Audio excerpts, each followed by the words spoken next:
After Action: The True Story of a Cobra Pilot's Journey by Sheehan.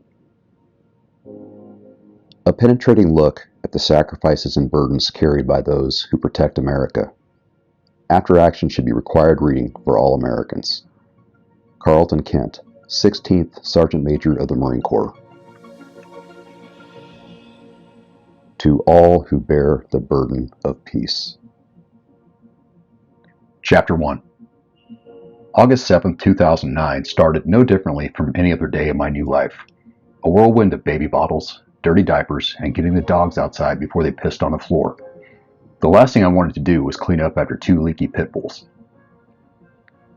I got a pot of coffee going and gulped down some breakfast while trying to block my 18-month-old son from eating the dog's food. I lost. Finger sweeping kibble out of his mouth, I stuck him in the high chair. 3 little electronic beeps from the coffee maker signaled the official start to the morning. "Coffee's ready," I shouted, half to my wife and half in anticipation of the caffeine. I hadn't slept well last night. Again. Lena mumbled something from deep in the closet where she searched for clothes to fit her expanding belly. 4 months pregnant with our daughter, clothes that fit her yesterday routinely shrank overnight. With a full mug of coffee, I gazed out the window, watching the dogs tear around the yard as they welcomed the new day. I tried to submit to the serenity I imagined I should feel amid such domestic bliss, but I couldn't. Something was getting in the way. God damn it, not again. The vague sense of unease was back, or maybe it had never left. Waiting for Lena, I tried to isolate the feeling and, once again, failed. Angrily, I pushed it away. I had everything a man could want. A smart and beautiful wife, a blossoming family, and time to enjoy them. So what the hell was bothering me? My continuing inability to answer that question pissed me off more than anything else. The unease lingering below the surface of my outwardly contented life wasn't new, although I didn't care to find out when it had begun. Acknowledging that it started shortly after my return from the invasion of Iraq would have legitimized it. That was something I refused to do. I told myself that disquiet would go away on its own, but that argument was wearing thin. If anything, its intensity was growing with time. It intruded the most on occasions when I should have been happiest. Watching my son grow provided a million happy experiences. First steps, pudding sneezes, giggle fits, but I found I couldn't really enjoy them. As soon as I opened the door to thoughts of contented fatherhood, that bitch unease would slip in and spoil everything. I only had one protection. The nuclear option. Unable to enjoy good emotions without suffering bad ones, I had to go cold, protecting myself by suppressing them all. Lena swept into the kitchen in a whirlwind of professional woman. A tantalizing hint of perfume evoked warm memories of last night as she moved past me. I smiled as she ate breakfast, drank coffee, and wiped a booger off our boy's face without a single wasted movement. Damn, she's good. I wasn't totally ignorant of my feelings. I just expected them to fall in line and obey. My entire adult life had been spent developing my Marine persona, impervious to pain or stress. Emotions, like muscles, were things to be trained, tools for me to use. I was supposed to control them, not the other way around. And I'd done it well, too. For over 11 years on active duty, the idea of delving into the details of feelings and emotions ranked slightly below a vasectomy with a rusty fishhook on my list of things to do. When something affected me, I didn't spend time figuring out what it was. I either explained it away or buried it. That's what you do in life or death situations, and it doesn't get more life or death than strapping a helicopter on your back. Controlling my emotions had kept me alive for years. There had been some things that I couldn't quite control since Iraq, but I figured I could deal with a little emotional weirdness from time to time. The idiosyncrasies weren't a big deal. A little anger here and there, some random tears, maybe some self-medicating with alcohol. Nothing to get excited about. The last thing I was going to do was get in touch with my feelings. I'd sooner camp out for New Kids on the Block reunion tour tickets. I could handle it. I was strong enough to ignore the unease. Besides, I told myself, it didn't negatively impact anybody else. Only me. And so, this sunny morning, I dealt with it the same way I always had, by shutting down. I'd rather feel nothing than suffer a nagging itch I couldn't scratch. Lena avoided our son's sticky hands, but not mine, and I earned a playful smack for pinching her butt as she went to leave. A kiss for him, one for me, and she was gone, striding out with a purpose. Released from his high chair, my son babbled contentedly and played with his toys as a comfortable calm fell over the house. I reveled in the momentary quiet. In a few minutes, the phone rang, intruding. Holding the door open to let the dogs in, I glanced at the caller ID. "Hey, Moms and Pops," I answered cheerily. "How's it going?" There was a moment's hesitation before my dad responded. "Not too good, Dan." Dad's voice sounded different, strained and flat. I tensed a little. "What's up?" There's no easy way to say this, so I'll just come right out with it. Dave was in a crash last night. Dad's voice kept sounding in my ears, but my mind instantly accelerated away from our conversation. 7,000 miles to Afghanistan, where my little brother was flying Cobra gunships. My face went numb.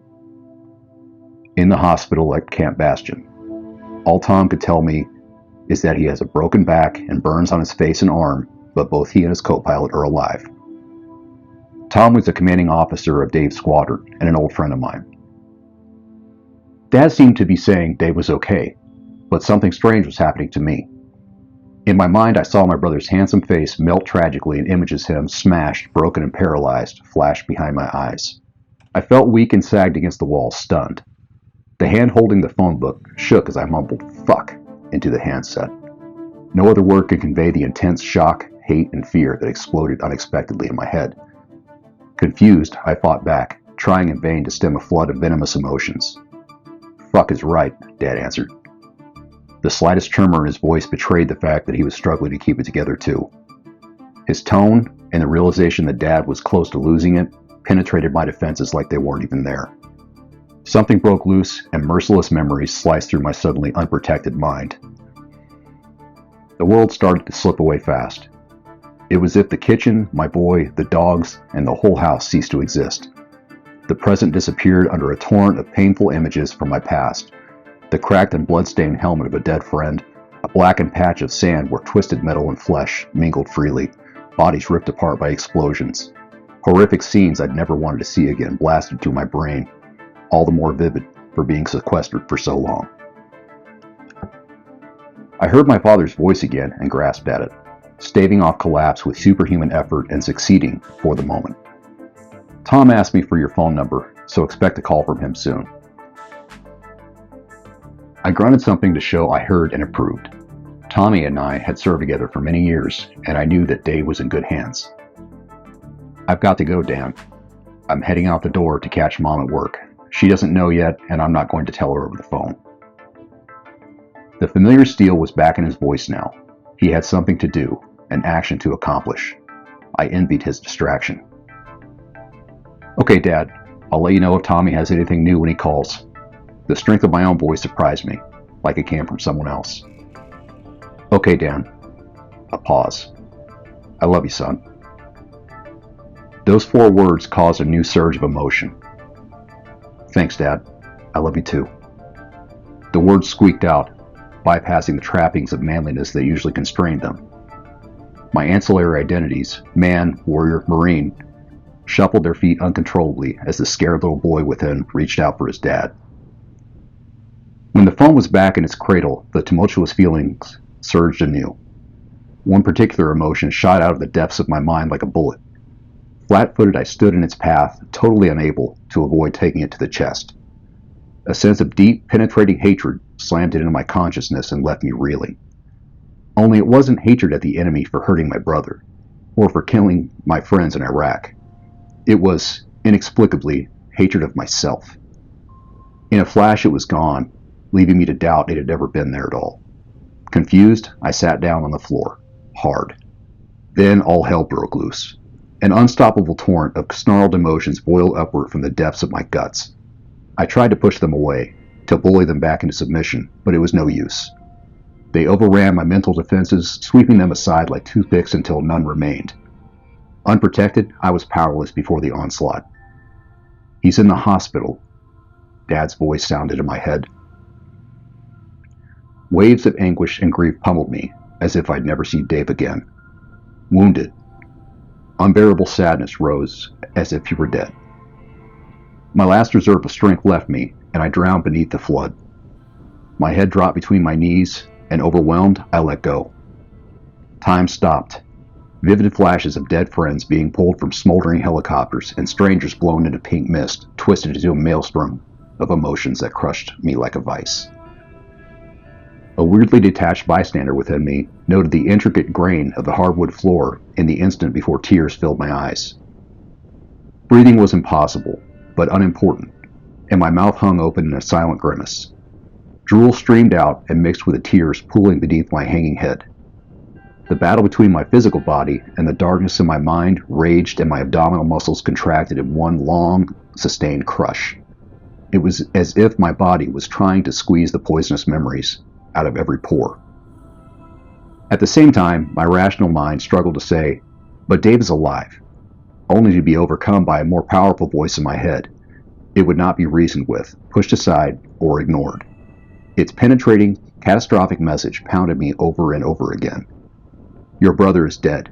Dave is dead." This made no sense, but the waves of unbearable grief continued their assault. I choked as they swept over my head. An irresistible order compelled me to breathe. Not a breath, really, just a quick equalization of the vacuum in my crushed lungs before my muscles clamped down and returned my body to a state of rigor mortis. On and on it went, the pain, the uncoiling emotions. I don't really know how long it lasted. Maybe minutes. It felt like forever. Who was this stranger? What happened to the guy who could hold it all together? At that moment, my dog wiggled away between my knees and I lifted my head at her touch.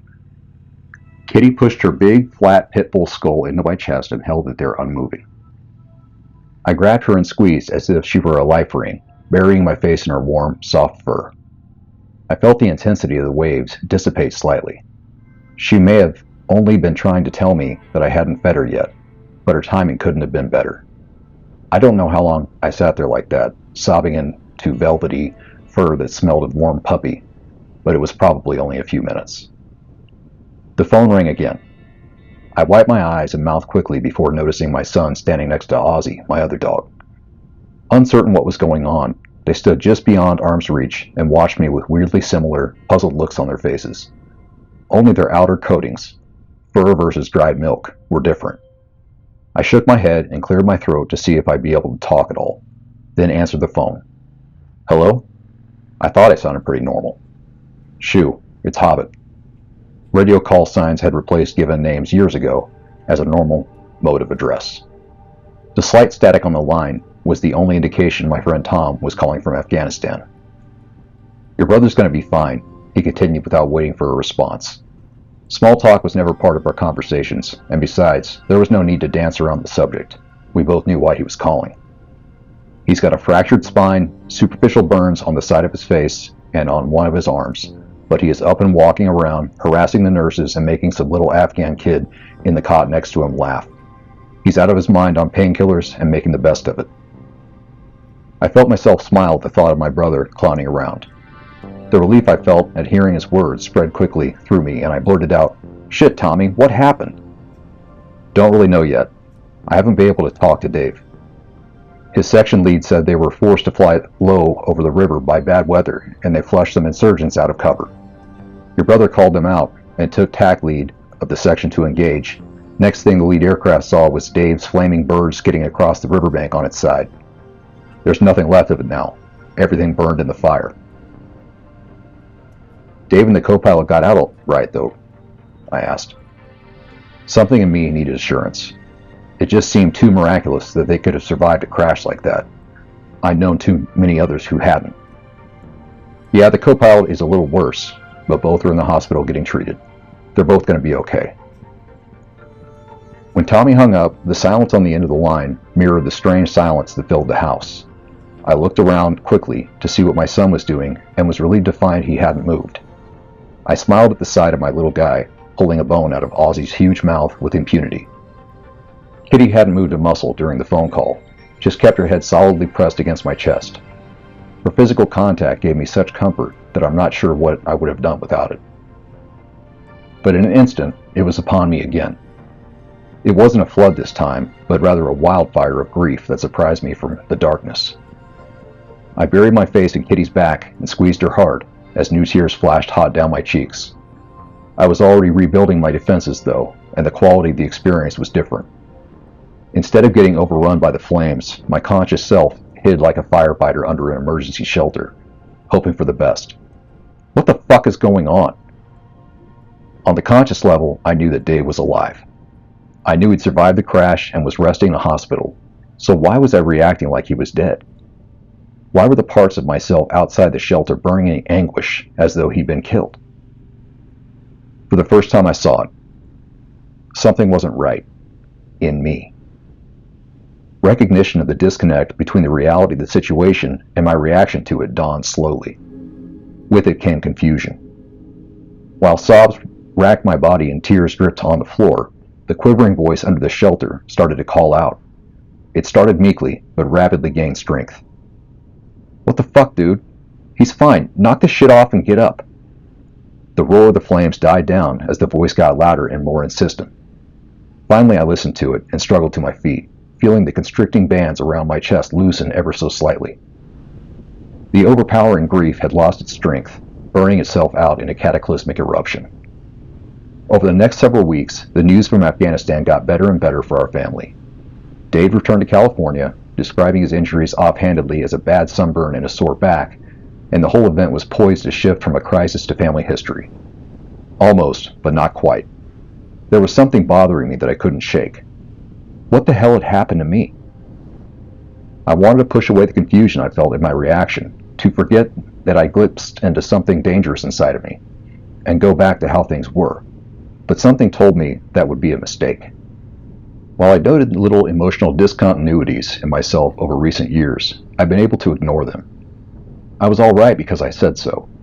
I'd come back from war with all my limbs and faculties intact, and I was fine. Except I wasn't. Not exactly. Although I didn't want to see it, my wild overreaction at Dave's crash shoved the truth in my face. Something wasn't right. In me. In the aftermath of that reaction, I regained my footing, but it was different from before. Unsteady, tenuous. Now that I knew these powerful emotions lay dormant, I had to wonder when they would be back. And what would set them off. Distrust and fear of my own reactions grew quickly, eroding my self-confidence. I didn't even think about that weird flash of self-loathing.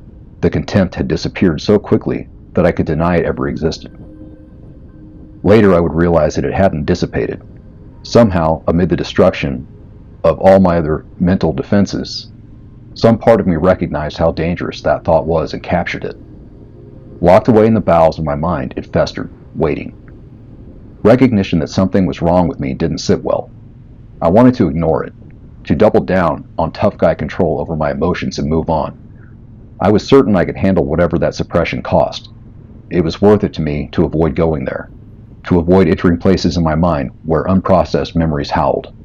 That is, until I realized the price wasn't only mine to pay. It was a dreary October day, the overcast sky producing a slow drizzle that was turning the fallen leaves into a sodden mass in the yard. Our son was chasing Kitty around the house with his fire truck while Lena and I enjoyed our morning coffee and chatted about nothing in particular. Although I maintained enough focus on the conversation to grunt at appropriate times, my mind slipped away from the comfortable warmth of our kitchen and I got lost in some reflection. Lena continued talking, and a few minutes later I dropped back into the moment, which is when I noticed that our boy, now 20 months old, had stopped chasing Kitty to join us in the kitchen. The sight of him in his footy pajamas hit me like a truck. It wasn't remarkable, him joining us in the kitchen, but what struck me to my core was his posture and trusting composure as he leaned against the cabinet door. Silently he faced me, holding his stuffed monkey, Steve, in a loving headlock under one arm. His inside leg was slightly bent and crossed in front of the outer, and his little shoulder held his weight solidly against the wooden door. He had one thumb in his mouth while he absent-mindedly stroked Steve's tail with his other hand. He had assumed an almost perfect mirror image of me, exactly the way I was standing, leaning against the door jamb with my arms folded across my chest. I looked down at him slowly, not wanting to break the spell. When our eyes met, he stared back at me, poker-faced. Then the edges of his mouth twitched upward and his face broke wide open. His big, self-satisfied smile seemed to shout proudly, "See, Dad, I'm just like you." Just like me. He wants to be just like me. That should have filled me with pride and love, but I almost felt sick. That small, innocent gesture made the cost of my continued denial perfectly clear. It spoke directly to my greatest fear. That adoring smile pushed me over the edge. I finally saw that my stubborn refusal to acknowledge issues stemming from my time in Iraq no longer affected just me. Now it would endanger the emotional health of my son and soon-to-be-born daughter.